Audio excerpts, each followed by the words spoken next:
இந்த மக்களுக்கான சில கருத்துக்களை நான் சொல்லி பதிந்தாக வேண்டும். இதை சொல்லும் இடத்தில் நான் தான் இருக்கிறேன். இதை இதை நான் இன்று ஏற்றுக்கொள்ளாவிட்டாலும், நாளை ஒரு நாள் ஏற்றுக்கொள்ளும் நிலை வரும்.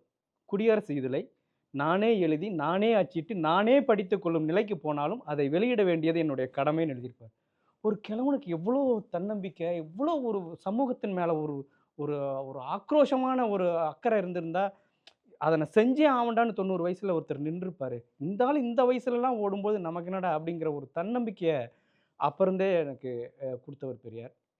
கருத்தியலாம் கூட உலகத்தின் மிகச்சிறந்த தலைவரா நான் வந்து கம்பேரிசனே இல்லாம ஒருத்தர எடுத்துக்குவேன் அப்படின்னா, கடைசி வரைக்கும் என்னுடைய வறுமைகள், எத்தனையோ குடும்பங்கள்ல வர பிரச்சனைகள் எது வந்தாலும் சமரசம் பண்ணிக்க முடியாத ஒரு தலைவரா ஒருத்தர ஏத்துக்க முடியும் அப்படின்னா, அது பெரியார் தான்.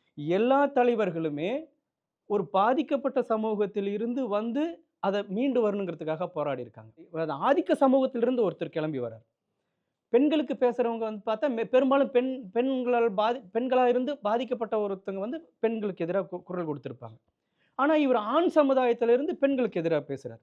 அப்போ தான் பாதிக்கப்பட்டதற்காக மீண்டு வரணும்னு சொல்லி வந்த தலைவர் இல்ல அது. மக்கள பார்த்து நானே வந்து திருந்தணும்டா, என்ன மாரி இருக்கிறவங்க திருந்தண்டான்னு சொல்லி அந்த இடத்துல இருந்து பேசுனதுனால தான், இன்னைக்கு வரைக்கும் அவரோட கருத்தியல யாரும் உடைக்கவே முடியல.